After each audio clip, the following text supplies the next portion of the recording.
बहुत ही स्पीड में यहाँ से निकल के आएंगे, जिसके कारण हमारा वर्क पीस पे हाई हीट का जनरेशन होगा। ठीक है, बढ़ते हैं नेक्स्ट पॉइंट को। नेक्स्ट पॉइंट अपना क्या होगा, देखो जब इसमें इलेक्ट्रॉन बहुत ही स्पीड में बन के आएंगे, मतलब बहुत ही speed with weld pool can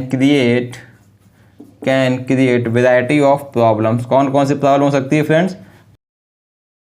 option of 4 जो था इनकम्प्लीट फ्यूजन, वो खुद में आपका एक वेल्डिंग का डिफेक्ट था और इसका मेन रीजन होता है लो टेम्परेचर ऑफ वेल्डिंग। तो ऑप्शन नंबर सी इसका मेन रीजन होता है low temperature of welding is a reason of incomplete fusion. ठीक है, तो मैंने आपको इस क्वेश्चन को डिटेल में एक्सप्लेन कर दिया। इसमें आपका एसिटिलीन ज़्यादा है तो इस केस में आपको हो जाएगा कार्बोराइजिंग फ्लेम। ठीक है, इस केस में बात करें इसमें ऑक्सीजन ज़्यादा है आपका, तो ये hello everyone, welcome to my YouTube channel mackins talks. तो फ्रेंड्स आज के इस वीडियो में हम डिस्कस करेंगे अपना UPI vinal JE paper solution का पार्ट नंबर 15। पार्ट नंबर 15 में हम क्या देखेंगे, पार्ट नंबर 15 में जो आपके 2016 में शिफ्ट सेकेंड में पेपर में जो क्वेश्चन आए थे आपका मैन्युफैक्चरिंग से, वेल्डिंग से जो क्वेश्चन आपके आए थे, इस वीडियो में हम वो देखेंगे। मैंने पार्ट नंबर 14 को ऑलरेडी अपलोड किया हुआ है। लास्ट वीडियो जो मैंने अभी आज सुबह अपलोड किया था वो हमारा पार्ट नंबर 14 वीडियो था। मैंने उसमें मैन्युफैक्चरिंग से, कास्टिंग से जो भी क्वेश्चन आए थे मैंने उसको आपको डिटेल में एक्सप्लेन किया हुआ है। आपसे रिक्वेस्ट करता हूं कि अगर आपने अभी तक इस वीडियो को नहीं देखा है, डिस्क्रिप्शन बॉक्स में इसका लिंक है, प्लीज़ आप लोग जाके इस वीडियो को एक बार देख लीजिएगा। तो आपका मैन्युफैक्चरिंग से, कास्टिंग से जो क्वेश्चन आए थे वो भी आप सीख जाएंगे और इस वीडियो में आप वेल्डिंग से जो क्वेश्चन आए थे आप वो भी सीख जाएंगे। ठीक है, चलिए इस वीडियो में आगे बढ़ते हैं। आगे बढ़ने से पहले मैं आपको ये बता दूं, मैंने यूपीआई विनल का एक सेपरेट वीडियो अपलोड किए हुए हैं, मतलब जो स्मॉल मोस्ट इंपॉर्टेंट हर चैप्टर से जो क्वेश्चन आए हुए थे मैंने उससे जो है स्मॉल वीडियो अपलोड किया हुआ है। तो आपसे रिक्वेस्ट करता हूँ आप यूपीआई विनल मोस्ट इंपॉर्टेंट टॉपिक की प्लेलिस्ट एक बार जाके देखिएगा और सब वीडियोस को देखेंगे आप तो हर वीडियो मैंने हर एक को अच्छे से एक्सप्लेन किया हुआ है और उसमें मैंने लास्ट में एई, जेईई, गेट, ईएससी के क्वेश्चंस को भी इंक्लूड किया हुआ है। तो आपका थोड़ा सा अच्छा सा आपकी रिवीजन भी हो जाएगी और तैयारी भी आपको थोड़ी अच्छी हो जाएगी। ठीक है, तो आपसे रिक्वेस्ट करता हूँ कि आप यूपीआई विनल मोस्ट इंपॉर्टेंट टॉपिक के वीडियोज़ को देख लीजिएगा, जिससे कि आपका कॉन्सेप्ट और थोड़ा सा क्लियर हो जाए। ठीक है, चलो वीडियो में आगे बढ़ते हैं। हम देखते हैं कि पार्ट नंबर 15 में आज वेल्डिंग में कौन कौन से क्वेश्चन से हम क्या क्या सीखने वाले हैं। ठीक है, तो फर्स्ट क्वेश्चन आपके स्क्रीन पे आ गया होगा फ्रेंड्स। देखिए फर्स्ट क्वेश्चन क्या बोलता है। फर्स्ट क्वेश्चन बोलता है in DC welding the state polarity, मतलब स्टेट पोलैरिटी मतलब अपना इलेक्ट्रोड निगेटिव है। ठीक है, results in less heat of work piece, smaller weld pool, lower deposition rate या लोअर पेनिट्रेशन। मतलब आपसे इसमें पोलैरिटी की बात कर रहा है। जब हम आर्क वेल्डिंग करते हैं तो आर्क वेल्डिंग में हम दो पोलैरिटी का इस्तेमाल करते हैं, एक होता है स्टेट पोलैरिटी और एक होता है रिवर्स पोलैरिटी। तो हम अच्छे से स्टेट पोलैरिटी और रिवर्स पोलैरिटी को फिगर से देखेंगे, जिससे कि आप अच्छे से समझ जाएंगे आपका स्टेट पोलैरिटी क्या होता है और रिवर्स पोलैरिटी क्या होता है और उन दोनों में बेसिक डिफरेंस क्या होता है। तो जो आपको ये 4 ऑप्शन दिया हुआ ये ऑप्शन ही मैं उसमें आपको अच्छे से एक्सप्लेन करने वाला हूँ। ठीक है, तो फ्रेंड्स अगर हम पोलैरिटी की बात करते हैं तो इसका मतलब होता है direction of flow of electric current in A circuit. किसी सर्किट में, इलेक्ट्रिक सर्किट में जो direction of flow of electric current होता है उसी को हम बोलते हैं पोलैरिटी। तो इसको अगर हम लिखना चाहेंगे तो इसको लिख सकते हैं पोलैरिटी मतलब होता है direction of flow of current in electric circuit. ठीक है, तो इलेक्ट्रिक सर्किट में direction of flow of current को बोलते हैं पोलैरिटी। अब देखो अगर हम डीसी की बात करें तो डीसी में ही इसका आता है। डीसी में हम पोलैरिटी का कॉन्सेप्ट इस्तेमाल करते हैं, जबकि एसी में हम पोलैरिटी का कॉन्सेप्ट इस्तेमाल नहीं करते। ठीक है, तो एसी में हम पोलैरिटी का कोई भी कॉन्सेप्ट इस्तेमाल नहीं करते क्योंकि इसमें पोलैरिटी जो है अपने आप ही इंटरचेंज होती रहती है, प्लस माइनस अपने आप ही इंटरचेंज होती है, क्योंकि इसका फुल फॉर्म ही होता है अल्टरनेटिंग करंट। ठीक है, तो इसका फुल फॉर्म ही होता है यही। तो इसमें क्या होता है अल्टरनेटिंग मतलब उसमें ऑटोमेटिक ही उसके पोलैरिटी प्लस माइनस होती रहती है। ठीक है, तो इसमें हम एसी सर्किट में हम अपना पोलैरिटी की बात नहीं करते हैं, जबकि हम डीसी सर्किट में ही अपना पोलैरिटी की बात करते हैं। ठीक है, इतना समझ में आया ना फ्रेंड्स। अगर मैं आपको इलेक्ट्रिक सर्किट का फिगर ड्रॉ करके बताता हूँ तो आप ये देखिए, आपके सामने इलेक्ट्रिक सर्किट का फिगर है, ये इसकी बैटरी हो गई, ये इसमें कंडक्टर लग गया, ये इसका साइन होता है माइनस का, ये इसका होता है प्लस का। ठीक है, यहाँ पे इलेक्ट्रॉन्स होते हैं, तो जो अपना इलेक्ट्रॉन्स होते हैं उनका फ्लो जो होता है, इलेक्ट्रॉन का फ्लो जो होता है वो इधर होता है। मतलब यहाँ से ये अपना इलेक्ट्रॉन का फ्लो, यहाँ ये आपका निगेटिव है, ये आपका निगेटिव है, ये आपका है पॉजिटिव, ठीक है। तो नेगेटिव से पॉजिटिव आपका इलेक्ट्रॉन का फ्लो होता है, ये इलेक्ट्रॉन जो होंगे आपके सारे इस साइड फ्लो करेंगे, ठीक है। और अगर हम इलेक्ट्रिक करंट की बात करें तो इलेक्ट्रिक करंट आपका ऐसे फ्लो होगा, ठीक है। इलेक्ट्रिक करंट मतलब आई जो है आपका, वो आपका पॉजिटिव से नेगेटिव फ्लो होगा। तो आई जो है पॉजिटिव से नेगेटिव फ्लो होता है, और इलेक्ट्रिक का मतलब इलेक्ट्रिक करंट आपका पॉजिटिव से नेगेटिव फ्लो होता है, और इलेक्ट्रॉन जो है आपका नेगेटिव से इसकी तरफ फ्लो होता है, ठीक है। नेगेटिव से पॉजिटिव की तरफ आपका इलेक्ट्रिक करंट फ्लो होता है। क्यों फ्लो होता है? क्योंकि देखो नेगेटिव चार्ज जो होते हैं, एक नेगेटिव पॉजिटिव चार्ज जो होते हैं वो अट्रैक्ट करते हैं, ठीक है। नेगेटिव पॉजिटिव चार्ज एक दूसरे को अट्रैक्ट करते हैं, और नेगेटिव या पॉजिटिव ये चार्ज एक दूसरे को रिपेल करते हैं, ठीक है। रिपेल मतलब same charge always attracts same charge always repel each other. अगर आपके चार्ज सेम होंगे, नेगेटिव या पॉजिटिव चार्ज होंगे तो वो रिपेल करेंगे। अगर आपके चार्ज अलग अलग होंगे, नेगेटिव पॉजिटिव, तो अट्रैक्ट करेंगे, ठीक है। तो अगर हम यहाँ बात करें तो ये आपका नेगेटिव हो गया, ये आपका नेगेटिव हो गया, और ये आपका हो गया पॉजिटिव। तो ये इलेक्ट्रॉन आपका होता है नेगेटिव चार्ज, तो इलेक्ट्रॉन ये नेगेटिव एक दूसरे को रिपल करेंगे, तो यहाँ से ये इस साइड भागेगा इलेक्ट्रॉन हमारा, ठीक है। तो ये छोटा सा कॉन्सेप्ट ही अपना डीसी में इस्तेमाल होता है, डीसी वेल्डिंग में यही कॉन्सेप्ट इस्तेमाल होता है स्टेट पोलैरिटी और रिवर्स पोलैरिटी के केस में। अब मैं आपको स्टेट पोलैरिटी और रिवर्स पोलैरिटी को फिगर से अच्छे से एक्सप्लेन करता हूँ, और आप इसको ध्यान रखिएगा। नेगेटिव एक दूसरे को रिपेल करते हैं, ठीक, मतलब एक दूसरे से दूर भागते हैं, ठीक है। यही सेम कॉन्सेप्ट इस्तेमाल करते हैं हम अपना स्टेट पोलैरिटी में और रिवर्स की पोलैरिटी में, वेल्डिंग में, ठीक है। तो अगर मैं फिगर ड्रॉ कर दूँ तो मान लीजिए ये आपकी डीसी सप्लाई है, ये आपकी डीसी की सप्लाई हो रही है, ठीक है। तो ये हम मान लेते हैं ये हमारा जो है ये स्टेट पोलैरिटी है, ये स्टेट पोलैरिटी है, और इधर हम ड्रॉ कर लेते हैं आपका रिवर्स पोलैरिटी, ठीक है। ये आपका रिवर्स पोलैरिटी इस्तेमाल कर लेते हैं, रिवर्स पोलैरिटी, ये आपका हो गया रिवर्स पोलैरिटी। देखो ये आपकी डीसी की सप्लाई है, ये आपका वर्क पीस है, ये आपका वर्क पीस है, मतलब वर्क है, जॉब है जिसपे हमको वेल्डिंग करनी है, ठीक है। यहाँ सेम हम बनाते हैं, यहाँ पे ये आपकी डीसी की सप्लाई है, ये आपकी डीसी की सप्लाई है, ठीक है। और ये आपका वर्क पीस है जिसपे हमको वेल्डिंग करनी है, ठीक है। ये आपका वर्क पीस है जिसपे हमको वेल्डिंग करनी है। अब देखो इसमें होगा प्लस सिंबल और इसमें होगा माइनस सिंबल, ठीक है, मतलब बैटरी है।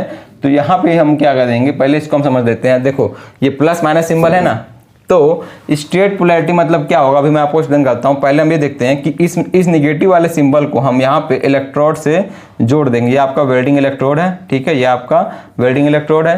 तो ये आपका नेगेटिव हो गया क्योंकि हमने इसको नेगेटिव से अटैच किया है, और ये आपका वर्क पीस हो गया, इसको हमने पॉजिटिव से अटैच किया, तो ये वर्क पीस आपका हो गया पॉजिटिव, ठीक है। अब इसको स्ट्रेट पोलैरिटी क्यों बोलते हैं, हम देखो हम चाहते हैं कि हमारा इलेक्ट्रॉन जो है वह इलेक्ट्रोड से निकल के वर्क पीस पे है, क्योंकि हम वेल्डिंग क्यों करते हैं, ये आपका ट्रिक समझ लीजिए। हम वेल्डिंग क्यों करते हैं, वेल्डिंग इसलिए करते हैं कि हमारा इलेक्ट्रोड जो है पिघल के वेल्डिंग इस पे वर्क पीस पे आए और हम यहाँ पे प्रॉपर वेल्डिंग कर सकें, ठीक है, इसीलिए हम वेल्डिंग का इस्तेमाल करते हैं। तो हम चाहते हैं कि हमारा इलेक्ट्रॉन जो है इलेक्ट्रोड से हमारा इलेक्ट्रॉन जो है निकल के वेल्ड इसमें आए, वर्क पीस में आए।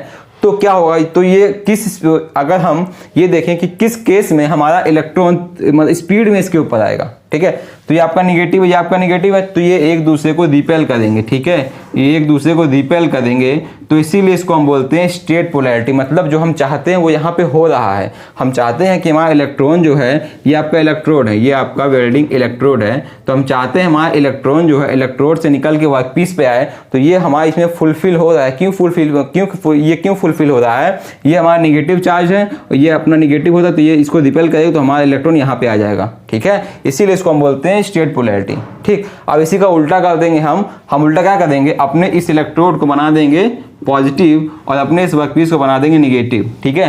तो निगेटिव बनाएंगे तो यहाँ पे ये सप्लाई निगेटिव से जुड़ जाएगी और यहाँ ये सप्लाई पॉजिटिव से जुड़ जाएगी। तो यहाँ पे आप देख रहे हैं, यहाँ पे इलेक्ट्रॉन जो है यहाँ से निकल के भागेगा, मतलब ये नेगेटिव है, ये नेगेटिव, ये एक आप ट्रिक समझिए। आपको मैं ट्रिक बता रहा हूँ कि याद कैसे करना है, किसको हम स्टेट पोलैरिटी बोलते हैं और किसको हम रिवर्स पोलैरिटी बोलते हैं। तो बस यही ट्रिक आपको याद रखना है कि इलेक्ट्रोड से इलेक्ट्रॉन को हमको निकालना है, ये हमारी चाहत है, इसीलिए इसको हम बोलते हैं स्टेट पोलैरिटी, और इसका उल्टा हम बोल देते हैं रिवर्स पोलैरिटी। तो आपको ये याद रखना है, हमारा स्टेट पोलैरिटी में जो होता है इलेक्ट्रोड जो होता है वो हमेशा नेगेटिव होता है, ठीक है, वो हमेशा नेगेटिव होता है, ठीक है।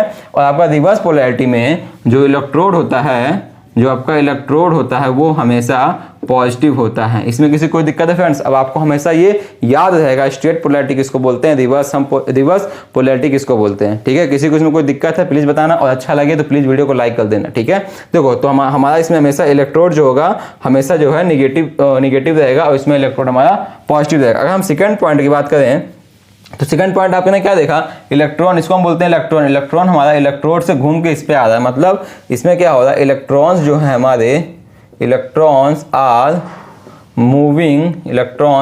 Moving from electrode to workpiece, from electrode to workpiece. समझ रहे हैं ना फ्रेंड्स? हमारा इलेक्ट्रॉन जो होता है, आपसे क्वेश्चन में ये पूछ लेगा in which welding our electrons are moving from electrode to workpiece, आपसे क्वेश्चन में ये पूछ लेगा। ठीक है, आपको ऑप्शन दे देगा straight DC polarity, reverse DC polarity, straight AC polarity, reverse AC polarity. तो हम एसी में हम बात नहीं करेंगे, हम बात करेंगे अपना स्ट्रेट डीसी पोलैरिटी में। ठीक है, इसमें क्या होता है, electrons are moving from the electrode to workpiece. इसमें जस्ट उल्टा हो जाएगा, इसमें क्या हो जाएगा, electrons are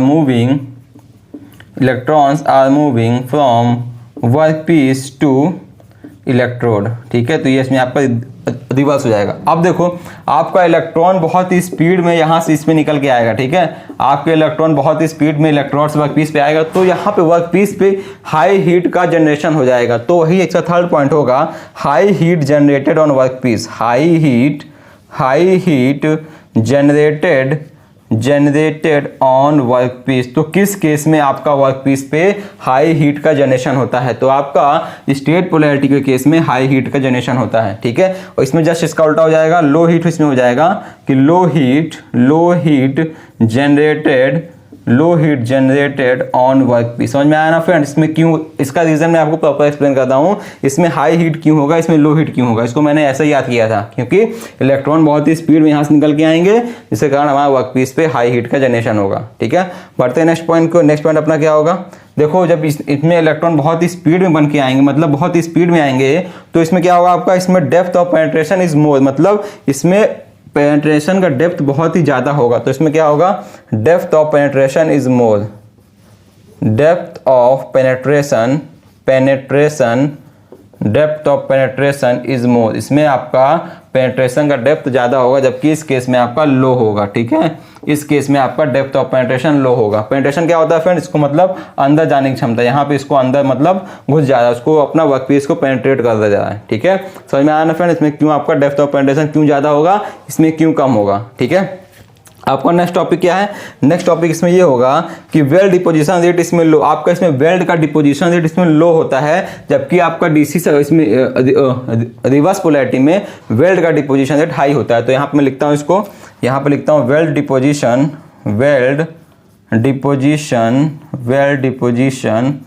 rate is low. यहाँ पे आपका वेल्ड का डिपोजिशन रेट लो होता है, और इस केस में आपका वेल्ड का डिपोजिशन रेट मैक्सिमम होता है। Weld deposition rate is maximum. तो ये फ्रेंड्स आपके बहुत इंपॉर्टेंट डिफरेंस हो गए स्ट्रेट पोलैरिटी और रिवर्स पोलैरिटी में। ठीक है, अब हम क्वेश्चन पे आते हैं। क्वेश्चन क्या बोल रहा था आपसे, क्वेश्चन ये बोल रहा था आपसे, क्वेश्चन पढ़िए फ्रेंड्स, क्या बोल रहा था, क्वेश्चन बोल रहा था in DC welding the straight polarity electrode negative, मतलब स्ट्रेट पोलैरिटी में हमारा इलेक्ट्रोड तो निगेटिव होता है, results in less heat on workpiece, नहीं लेस हीट ऑफ वर्कपीस आपका रिवर्स पोलैरिटी में होता है। ठीक है, option B smaller weld pool, smaller weld pool आपका रिवर्स में होता है। लोअर डिपोजिशन रेट, तो आपका वेल्ड डिपोजिशन रेट लो किस में होता है, आपका वेल्ड डिपोजिशन रेट होता है आपका लो स्ट्रेट पोलैरिटी केस में। ठीक है, और आपका lower penetration, option number D आपका जो था लोअर पेनिट्रेशन आपका इसमें होता है, लो पेनिट्रेशन आपका इसमें होता है। ठीक है, तो इस क्वेश्चन का ऑप्शन नंबर सी सही हो जाएगा, लोअर डिपोजिशन रेट, मतलब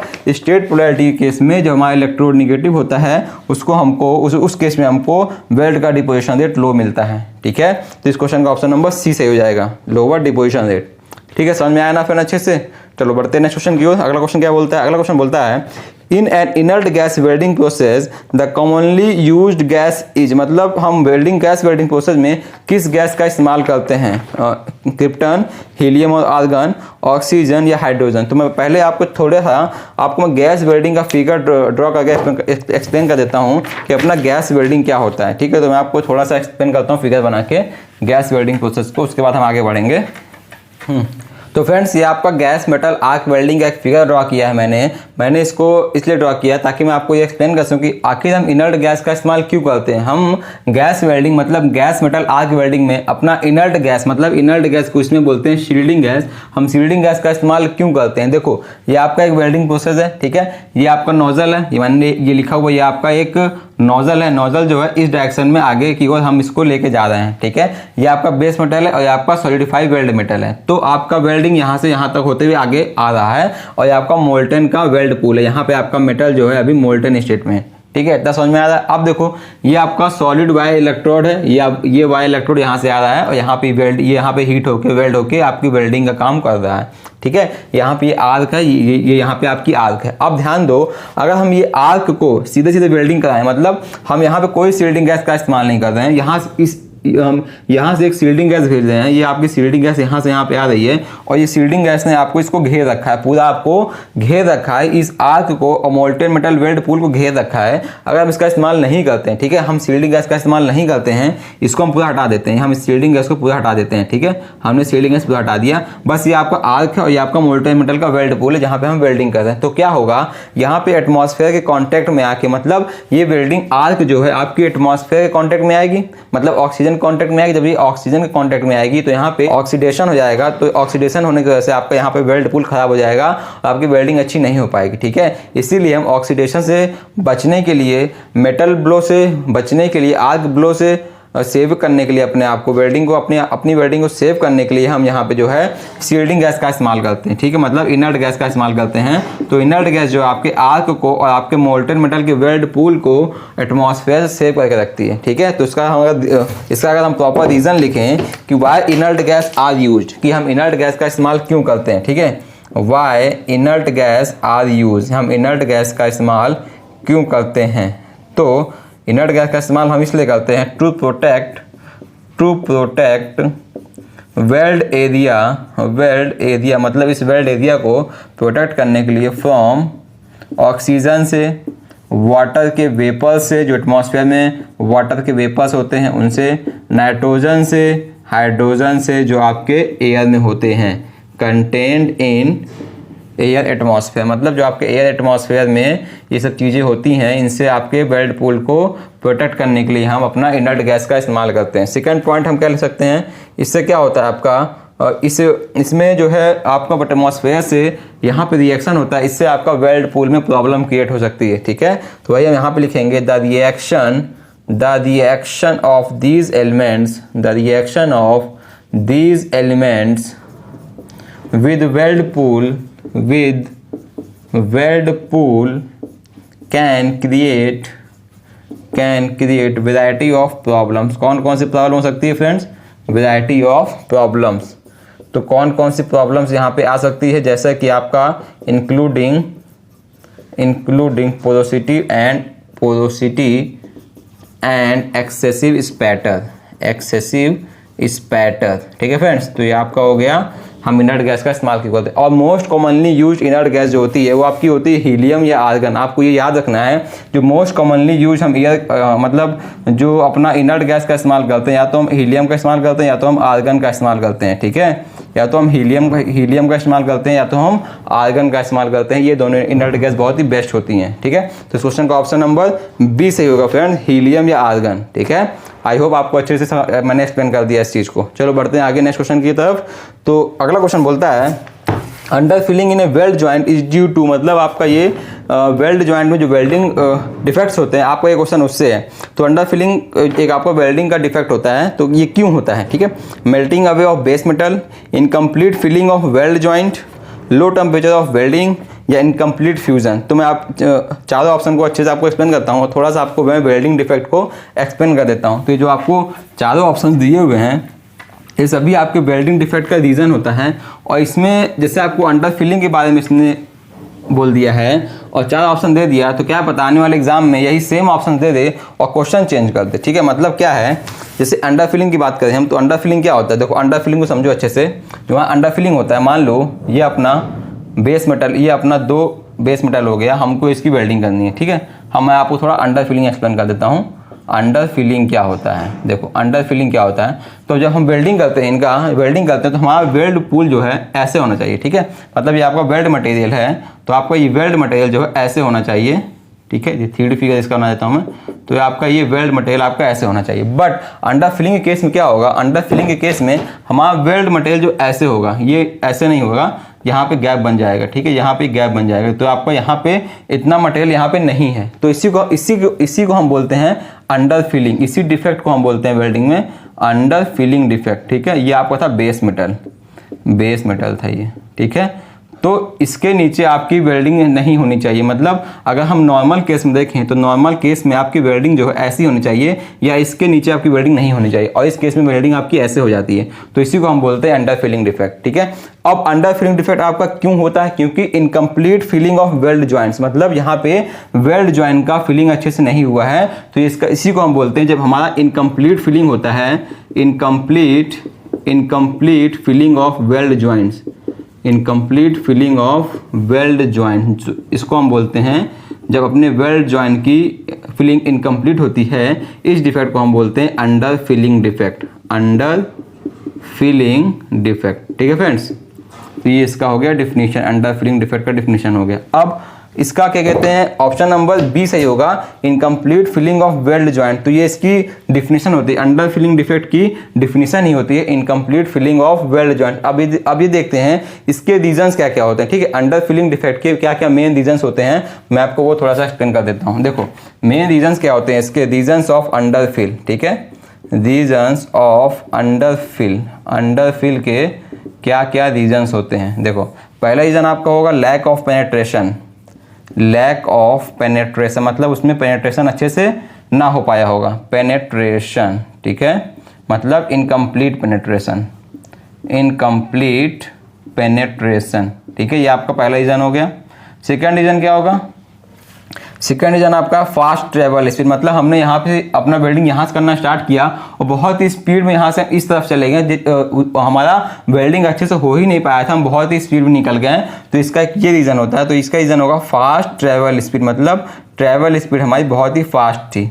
अगर थर्ड ऑप्शन की बात करें तो इसका होगा लो हीट इनपुट, हमने हीट इनपुट लो दिया रहा होगा, ठीक है, लो हीट इनपुट, ठीक है।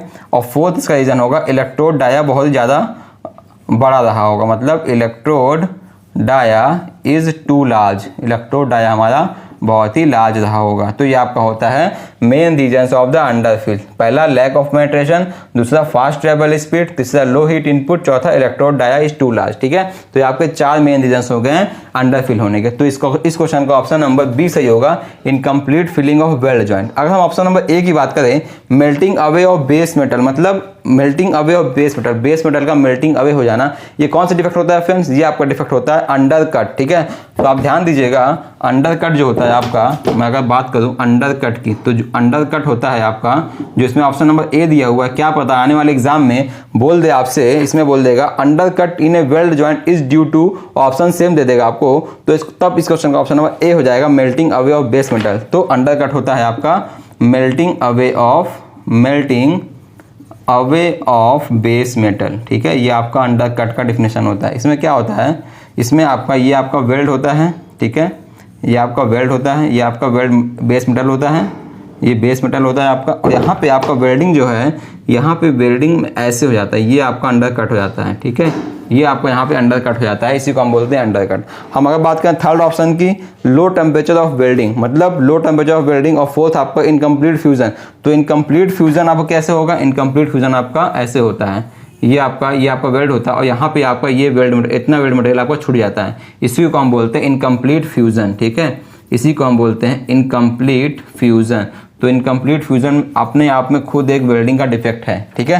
तो इसका ऑप्शन नंबर 4 जो था इनकम्प्लीट फ्यूजन, वो खुद में आपका एक वेल्डिंग का डिफेक्ट था, और इसका मेन रीजन होता है लो टेम्परेचर ऑफ वेल्डिंग। तो ऑप्शन नंबर सी इसका मेन रीजन होता है low temperature of welding is a reason of incomplete fusion, ठीक है। तो मैंने आपको इस क्वेश्चन को डिटेल में एक्सप्लेन कर दिया पूरा, ठीक है। बढ़ते हैं नेक्स्ट क्वेश्चन की। अगला क्वेश्चन क्या है फ्रेंड्स, अगला क्वेश्चन आपका बहुत इंपॉर्टेंट क्वेश्चन है।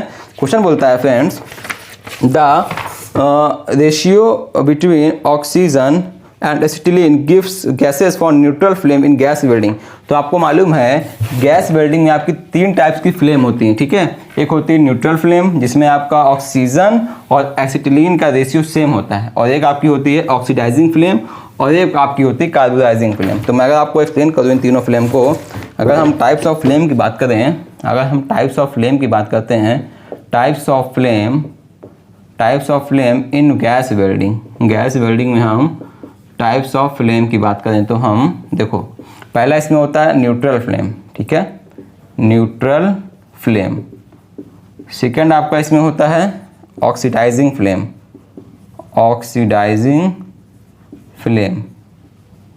थर्ड आपका फ्रेंड इसमें होता है कार्बोनाइजिंग फ्लेम, ठीक है। अब इसमें अगर बात करें हम तो न्यूट्रल फ्लेम में आपका इक्वल अमाउंट में होता है ऑक्सीजन और एसिटिलीन, तो इसमें होगा equal amount of oxygen and acetylene, ठीक है, इसमें इक्वल अमाउंट में होता है। ऑक्सीडाइजिंग में क्या होगा, ऑक्सीजन अधिक होगा। देखो ऑक्सीजन इसमें नाम ही दिख रहा है, इसमें ऑक्सीजन हमारा अधिक होगा, तो इसमें क्या होगा एक्सेस अमाउंट ऑफ ऑक्सीजन, ठीक है।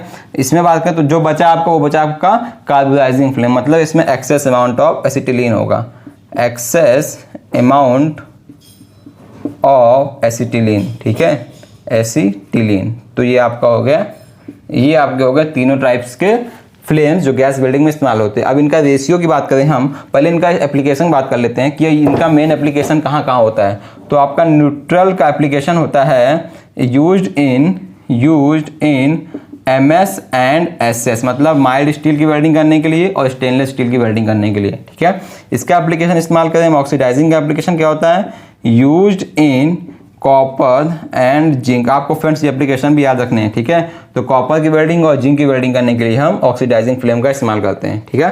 अगर हम कार्बोनाइजिंग फ्लेम की बात करें तो कार्बोनाइजिंग फ्लेम का एप्लीकेशन होता है used for high carbon steel, मतलब HCS एंड कास्ट आयरन, ठीक है। तो ये एप्लीकेशंस आपको याद रखने हैं फ्रेंड्स, एप्लीकेशन से भी एग्जाम में क्वेश्चन आया हुआ है, ठीक है, कि कार्बोनाइजिंग फ्लेम का इस्तेमाल हम क्यों करते हैं, हाई HCS और कास्ट आयरन के लिए, ऑक्सीडाइजिंग फ्लेम का इस्तेमाल करते हैं हम कॉपर और जिंक की वेल्डिंग करने के लिए, और न्यूट्रल फ्लेम का इस्तेमाल करते हैं हम MS और SS की वेल्डिंग करने के लिए, ठीक है। अब हम क्वेश्चन में आते हैं, क्वेश्चन में क्या दिया हुआ आपको पूछा है कि न्यूट्रल फ्लेम इसमें से कौन सा है, तो 2:1, 1:2, 4:1 और 1:1। तो मैंने बताया ना आपको equal amount of oxygen and acetylene होता है, उसको हम बोलते हैं न्यूट्रल फ्लेम। तो इस क्वेश्चन का ऑप्शन नंबर डी सही हो जाएगा, 1:1। और हम बाकी ऑप्शंस की बात करें तो आपसे पूछा ऑक्सीजन एसिटिलीन का रेशियो, मतलब ऑक्सीजन एंड एसिटिलीन का रेशियो पूछा है आपसे। आपको दिया हुआ है 2:1, 1:2, 4:1 या 1:1। तो देखो ऑक्सीजन इधर है, इधर ऑक्सीजन है आपको दिया हुआ है, इधर एसिटिलीन दिया हुआ है आपको, ठीक है। तो इस केस में ऑक्सीजन ज़्यादा है तो ये आपकी हो जाएगी ऑक्सीडाइजिंग फ्लेम, ठीक है। इस केस में बात करें हम तो इस केस में आपका एसिटिलीन ज़्यादा है तो इस केस में आपका हो जाएगा कार्बोनाइजिंग फ्लेम, ठीक है। इस केस में बात करें इसमें ऑक्सीजन ज़्यादा है आपका तो ये हो जाएगा आपका ऑक्सीडाइजिंग फ्लेम, ठीक है। और इस केस की बात करें तो आपका इसमें ऑक्सीजन एसिटिलीन दोनों सेम रेशियो में है तो ये आपकी हो जाएगी न्यूट्रल फ्लेम। तो ये आपका आंसर है क्वेश्चन का, इस क्वेश्चन का आंसर है आपका न्यूट्रल फ्लेम, मतलब ऑप्शन नंबर डी, ठीक है फ्रेंड्स। तो मैंने आपको वेल्डिंग से रिलेटेड जितने भी क्वेश्चन आए थे थियोरेटिकल क्वेश्चन मैंने आपको एक्सप्लेन कर दिया, ठीक है। और आई होप कि आपको ये वीडियो अच्छा लगा होगा। प्लीज़ अगर आपको वीडियो अच्छा लगा तो वीडियो को लाइक कर दीजिएगा, अपने दोस्तों के साथ शेयर भी कर दीजिए, ठीक है। और चैनल पे नए हैं तो प्लीज़ चैनल को सब्सक्राइब कर लीजिएगा। ऐसे मिलते हैं हम फ्रेंड्स अपने आपसे अगले वीडियो में, तब तक के लिए goodbye and take care.